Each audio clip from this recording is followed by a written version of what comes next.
zdaj čakamo, da Valve nova očala. Ja, Deckard definitivno. So napovedali. Ne. Ni še. To je tako kot Half-Life 3. Ja, samo da zdaj ne znajo še do 2 štet. Sam imajo pa patente že od zunaj, ki so jih načeloma izdali za Deckarda načeloma. Ne? Se pravi, predvideni nek sistem bo. No. Ni Valve tudi lasnik Steama. Ja, oni so glavni. Predstavljam si, da od Steama imajo toliko denarja, da lahko vržijo v take eksperimente. Zdaj sem se spomnil. Oni razvijajo z enim drugim podjetjem očala, ki ti merijo brainwave. Da imajo, meni se imenujejo Galileo. So možno že zakupati, ampak pač za one, ki bodo delali stvari za to. In imajo uno mrežo, ki se poveže, se začali poveže in ti merijo brainwave in so že naredili tak eksperiment, da so spreminjali barvo torej v svetu, glede na to, kakšen je bil tvoj mood. Torej, a si bil ti jezen, se je na rdečo, naprimer, spremenil in to so merali. In to so imeli VR So that makes you even more pissed then.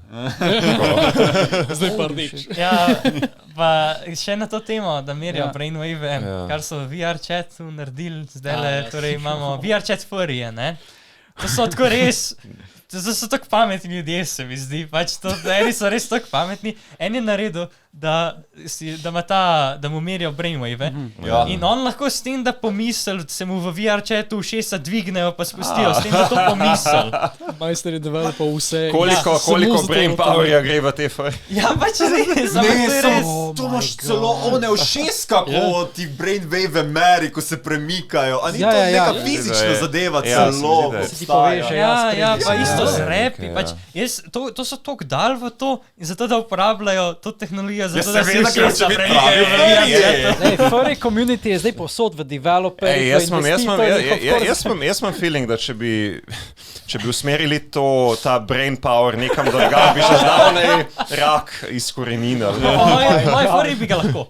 Kako časi bi bil pol svet, kad ne bi imel teh ušes. And you wouldn't have cancer.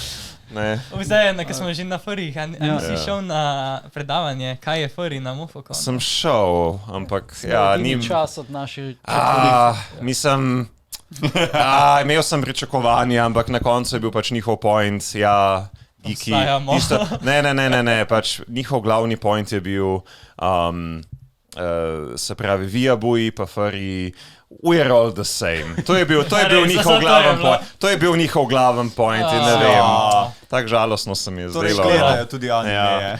Ja, daleč pod kožo. Kaj že res BNA. Beastars, ja. Imaš res ful animejo, ki so, da. Ja, se imaš ful veliko furriju. Utopija. Ja, sej. Neko mime obstaja v anime. Ampak jaz bi rekel, Beastars je tako number one furry anime. Ja, pa BNA je tudi, ne? Samo mislim, Beastars je više kvaliteta. Ja, sam je pa tudi kar 3D, ne, tist. A ni mal 3D Beastars? Mal bi rekel, da je, ja.